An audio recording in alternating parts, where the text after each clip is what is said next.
não é o mundo físico quem determina o que acontece no mundo espiritual. É o contrário. É o que acontece no mundo espiritual que determina o mundo físico, porque o mundo físico veio do mundo espiritual. É um mundo que coexiste com o nosso? Coexiste, são dimensões diferentes. E o tempo lá, como funciona? Na eternidade não tem tempo. Tá. É diferente. A nossa dimensão temporal, ela é parte de uma dimensão que vai acabar um dia. O Deus é eterno. O que significa que Deus é eterno?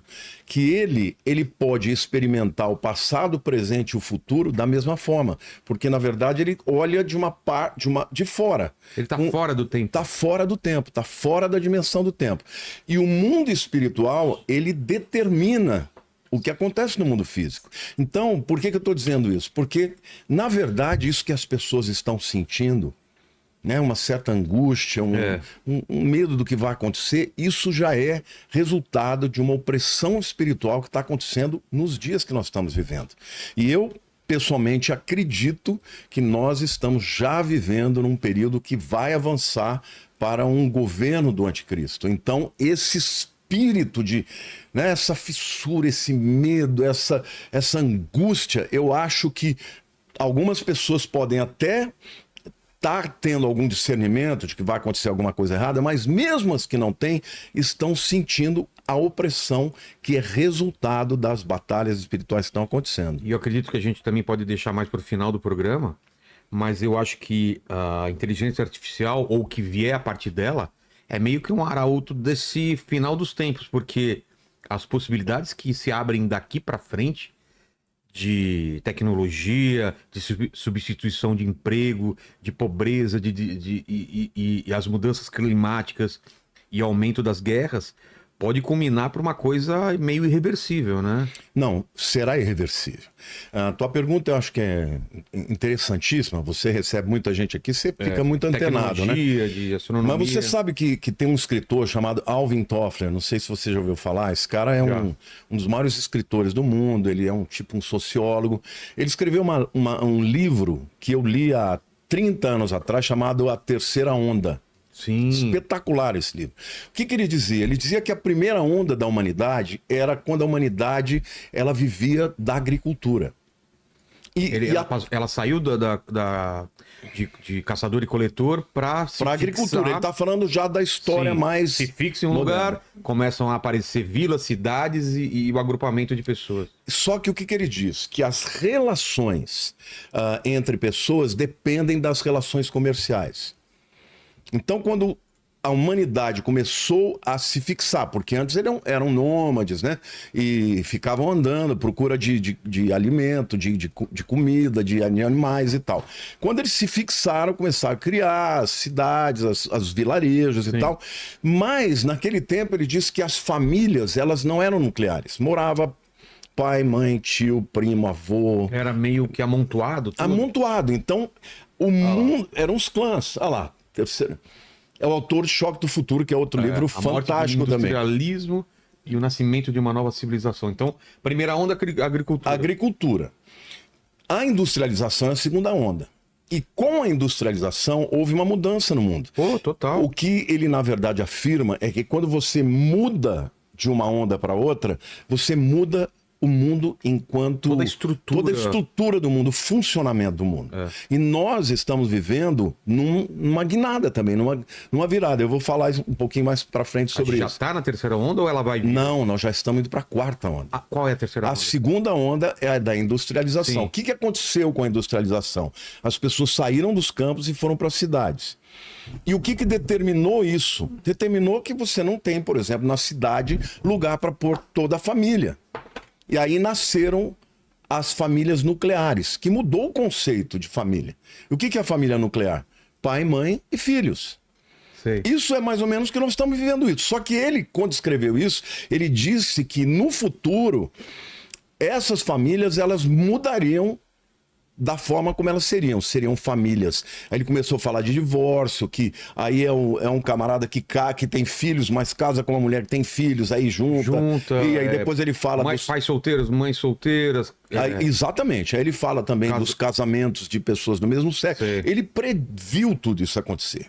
A terceira onda que ele prediz é a onda da tecnologia.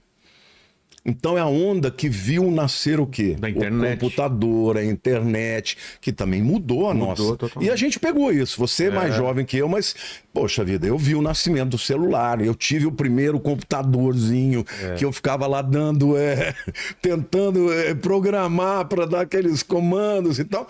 Eu me lembro que a primeira vez que me falaram de internet, eu falava, como assim? Tipo, o fax já era estranho antes. Já era né? estranho. Passa uma imagem aqui, ela sai em outro lugar. E a Mas internet... o telefone, eu falava, telefone sem fio? Como assim? Como é que vai transmitir? É muito E quando falaram de internet, quer dizer, a tecnologia também mudou a vida das pessoas. Claro. Não é? Agora, é importante, quando você olha para a Bíblia, a gente saber discernir isso. Eu acho interessante porque lá em 1 Crônicas, capítulo 12, versículo 32, Davi, quando ele passou a governar em Hebrom, né? Porque primeiro ele governou 7 anos em Hebrom, que é no sul, em Judá, na região do sul de Israel, e depois ele unificou as tribos. Ele, quando ele foi formar o seu exército e o seu gabinete de governo, olha o que a Bíblia diz. Conhecedores da época, para saberem o que Israel devia fazer, 200 chefes e todos os seus irmãos sob as suas ordens. Tinha uma tribo de Judá, de Israel, que se chamava Issacar. E eles tinham homens inteligentes para discernir o tempo. E Davi, quando foi formar o seu gabinete, ele contratou esses caras. Então, hoje, para responder a tua pergunta, para onde nós vamos, o que nós precisamos discernir os tempos. Porque o discernimento disso aí, das transformações, é tão importante. E eu estou falando tanto de discernimento espiritual, quanto de discernimento de inteligência mesmo. Por exemplo, você já ouviu falar do Holocausto Armênio? Sim. O Holocausto Armênio começou Vamos fazer até um programa especial sobre isso. Começou em 1915 e foi até 1923, quando a Ataturk veio e fez... o Império Otomano caiu e aí ele fez uma revolução democrática, uma revolução educacional. A Turquia passou a ser uma nação, né, de primeiro mundo, ocidental e tal. Só que durante esses 8 anos, os números mais, vamos dizer assim, econômicos, dizem que morreram 800 mil armênios. E os números maiores, 1.800.000. Os turcos, durante a Primeira Guerra Mundial, eles acabaram com a Armênia. Agora, por que é importante você discernir o tempo? Porque naquela época, os armênios que eram cristãos, muito crentes, um dia um profeta falou, olha, nós precisamos ir embora, porque a Armênia vai ser invadida pela Turquia e vai acabar com a nação. Muita gente não creu nisso. Mas os que creram e fugiram com as suas famílias foram salvos. Dentre esses, tem a família Shakarian, que depois, um desses descendentes do Shakarian é o Demo Shakarian, que é o fundador da DONEP. Já ouviu falar da DONEP? Não. Associação dos Homens de Negócio do Evangelho Pleno. Esse camarada impactou o mundo com evangelização para empresários e daí por diante. Mas ele conta no livro dele, O Povo Mais Feliz da Terra, que foi por causa do discernimento de um profeta e o discernimento daqueles que ouviram a profecia e decidiram abandonar tudo e ir embora, que a Armênia subsistiu. Porque primeiro eles mataram os homens, depois violentavam as mulheres e daí por diante, e praticamente a Armênia foi dizimada por conta dos turcos, né, que invadiram durante o período da Primeira Guerra Mundial. Então, a Bíblia fala sobre a importância de você discernir o tempo. E hoje nós estamos vivendo esse tempo também. E tem tanta gente, parece que avoada, que não está percebendo. Tem gente que quer, né, negacionismo, não está percebendo que as coisas vão acontecer. Os sinais estão aí, Jesus mostra os sinais na natureza, os sinais de tudo que a Bíblia diz, que nós vamos falar mais para frente, e as pessoas ainda assim preferem acreditar no mundinho que nós estamos vivendo e não discernir os tempos, e o discernimento, ele é muito importante. Por exemplo, vamos falar aqui da questão de empresas. Você sabia que a Netflix, hoje é uma potência, né? Vale 400 bilhões de dólares. Você sabia que a Netflix ofereceu para vender a Netflix para Blockbuster? Sim. por 50 milhões. E a Blockbuster não topou. Sabe o que o CEO da Blockbuster falou? Deu risada, falou que piada. Nós somos a maior empresa do mundo de produção, de locação de vídeos. Esses caras vêm querer vender por 50 milhões. Hoje, a Netflix fala 400 bilhões de dólares. E cadê a Blockbuster? Acabou. Quebrou. Por falta de discernimento do tempo que está vivendo. Os estudiosos, eles falam, Vilela, que daqui 30 anos, metade das profissões que vão existir não existem ainda. Então nós estamos vivendo, de fato, uma mudança, e essa mudança é disruptiva, e ela tem a ver com tecnologia e tem a ver com inteligência artificial. Então, nós temos que entender que as coisas, a verdade, ela é multidisciplinar. A quarta onda seria, então... A terceira onda da tecnologia, a quarta é a da inteligência artificial. E nenhuma outra onda vai ser mais disruptiva para mudar a vida das pessoas e a relação entre as pessoas do que essa. Porque, sabe por quê, Vilela? Porque cada vez mais o homem está perdendo a sua privacidade. Está vendendo ela por nada, né? Hoje, qual é a próxima fronteira? A próxima fronteira é o seu cérebro, é o que você pensa, é o que você sente. E isso vai acontecer através da inteligência artificial. Eu queria até falar para você aqui que eu andei fazendo uma avaliação, pesquisando, lendo bastante a respeito disso. Eu quero até... Você está falando também de Neurolink, de chip... Então, o Neurolink e o chip ainda é a terceira... Na verdade, já é o início da quarta onda. Da quarta onda, que é a inteligência artificial. Alguns estudiosos da inteligência artificial dizem o seguinte, que o primeiro estágio dela é a inteligência artificial se tornar mais autônoma. Tá? Ou seja, nós estamos nesse estágio. A inteligência artificial vai deixar de ser assistente para ser um colaborador. Então, o que a gente tem hoje? Já carros autônomos, que dirigem sozinho, não precisa do homem, não é isso? Nós já temos aparelhos domésticos. Autônomos. Você tem geladeira, por exemplo, que sabe o que tem dentro. Já pede para o supermercado quando falta uma já comida. Manda um e-mail para o supermercado sem que o camarada tenha que fazer. Para encomendar, entendeu? Nós já temos aspiradores de pó, você já tem um monte de drones, robôs que já estão servindo, que já falam, né? Isso, obviamente... O Elon Musk falou que quer despejar não sei quantos mil robôs até há 5 anos aí, todo mundo vai ter um robô pessoal aí. Do mesmo jeito que hoje todo mundo tem o seu celular pessoal. Então, democratiza, né? Mas qual é o segundo nível da inteligência artificial? É quando a inteligência artificial começa a fazer parte do mundo físico em todas as instâncias. Então, relógios, fones de ouvido, óculos, que vão interagir em tempo real. Lembrando que a inteligência artificial sempre tem autonomia, né? Está crescendo a autonomia. É aí onde entra o chip.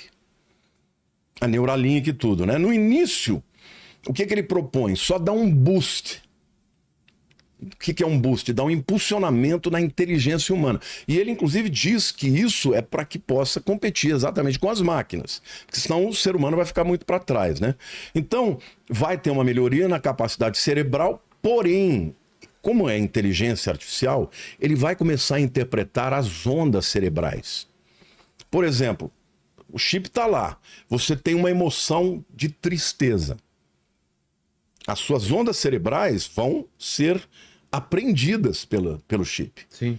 Olha, isso aqui, esse comprimento de onda, esse comportamento é quando ele está triste. Isso aqui é quando ele está feliz. Isso aqui é quando ele está com raiva. Isso vai armazenando e ele começa a interpretar o que você sente e começa a interpretar até o que você pensa. Com o tempo ele vai crescendo no vocabulário, né, do entendimento dessas ondas, vai chegar uma hora que ele vai entender, conseguir ler a sua mente. Sim. Sem que necessariamente esteja lendo. Ele está lendo o resultado dela, o comprimento de ondas. Não é? Agora, o terceiro estágio da inteligência artificial é a chamada personalização radical da experiência humana. O que é isso? A inteligência artificial... Não estou falando do chip mais dentro, estou falando de qualquer aparelho que tenha inteligência artificial. Vai interpretar como você pensa. o que você sente, como você reage emocionalmente. E vai prever o seu comportamento para, de alguma maneira, antecipar uma solução. Ou seja, Hoje em dia já acontece em outro nível, né? outro nível. Tem Tá gente- começando, tá tudo incipiente. Tem gente que recebe coisas sobre bebê, de fralda de bebê, e fala, pô, mas minha mulher não tá grávida. Depois de um dia, 2 dias, a mulher fala, tô grávida, por causa da mudança do comportamento dela, de não sei o quê. E Agora imagina o o seguinte, algoritmo acaba você tá percebendo. você tá vendo ali um vídeo. Olha, isso que eu vou falar, gente, você que é cristão, presta atenção, porque nós estamos vivendo, na minha opinião, os últimos anos de uma oportunidade extraordinária de pregar a respeito de Jesus. Vou te dar um exemplo. Como é que você é expert disso? Você é o campeão aí dos cortes e tudo mais. É. Como é que o algoritmo entrega um vídeo que uma pessoa publica? O que ele vai... Através do comportamento. Se ele clicou num vídeo seu, aí o Quantos segundos ele fica? Hã? Quantos segundos ele fica, quanto mais... E aí ele oferece outro seu. Mas o que mais que ele interpreta para um... Por exemplo, o Instagram. Eu posto direto, né? Sim, no sim, Instagram. sim. Por que uns vídeos vão mais longe e outros não? Porque Mais gente assistiu. Mais gente... como é que ele entrega? Ele entrega pelo engajamento. É. Se você curtiu, se você compartilhou, se você comentou. Até os haters ajudam o engajamento. claro. Então, quanto mais engajamento tem num vídeo, mais longe ele vai. Só que nós estamos vivendo o final desse tempo. Porque quando a inteligência artificial começar a interpretar você, por exemplo, você vê um vídeo de uma mulher bonita que te atrai. Ele vai interpretar a tua reação. Ele fala, ele gosta de loira. Ele não gosta de moça de cabelo curto. Entendi. Aí ele não vai te entregar mais vídeos de pessoas de cabelo curto e que não sejam loiras. Ele gosta de piadas, ele gosta de coisas engraçadas. Comédia. E aí, diferentemente desse tempo em que o algoritmo entrega por conta do engajamento, e quando o algoritmo entrega por conta do engajamento, o que acontece? As pessoas acabam se convertendo. Hoje, eu caminho no mundo inteiro, pessoas vêm e falam para mim, puxa vida, eu te assisti no Vilela e eu entreguei minha vida para Jesus. É recorrente. É recorrente. Você vai ter bom. eu vou ter uma coroazinha lá, você vai ter uma pedrinha para amém. você também. Amém. Porque você abriu a porta. Só que quando isso acontecer, ele não vai mais entregar os vídeos por conta do engajamento. Ele vai entregar por conta do que ele interpretou, das suas reações, dos seus sentimentos. Ou pelo que estão pagando para ele entregar também, né? Mas o que acontece no que diz respeito a uma pregação do evangelho? Sim. Ele não vai, a pregação do evangelho não vai mais para ninguém que não queira. Porque tem muita gente que fala, não gosto de coisa de crente, não quero saber. Mas um dia houve uma entrevista minha com você e fala, pô, mas esse pastor está falando uma coisa interessante, passa a seguir. Quando a inteligência artificial estiver interpretando tudo que a pessoa sente, tudo que ela... as reações dela, eles só vão entregar aquilo que for do interesse do indivíduo. Você entendeu? Vai cada vez mais ficar nichado. É igual, por exemplo, você sabe que a Lília, a minha esposa, ela tem uma atitude assim, ela fala, me irrita esse negócio de ficar só mandando o que eu gosto. Então, politicamente, ela ouve tudo. Ela falou, eu ouço o lado que eu não concordo porque eu quero receber. Mas tem que ser mesmo. Se eu não ouvir, sabe o que vai acontecer? Eles só vão me mandar e eu vou ficar dentro de uma bolha. E tudo tá virando assim. Por exemplo, a minha filha, ela tira a maior sarro da gente porque a gente gosta muito dos doramas, né? Sim. Eu e a Lília, a gente assiste um dorama atrás do outro, porque é uma coisa mais tranquila, não tem muita sacanagem. E aí o que acontece? A gente vai para os Estados Unidos, a conta que tá lá do Netflix é dela. Ela fala, pai, você poluiu o meu... Começa a oferecer só Meu dorama. não tiver só dorama. Pelo amor de Deus, abre uma conta aí para você, né? Então, no futuro vai ser assim. Eles vão interpretar... Não, dizem que vai ter um filme feito especialmente para você.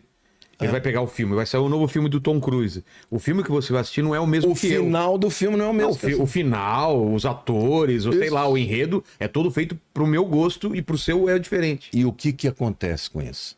Você prende a pessoa no nicho É. e impede ela de ver o todo. Pensar diferente. De pensar diferente.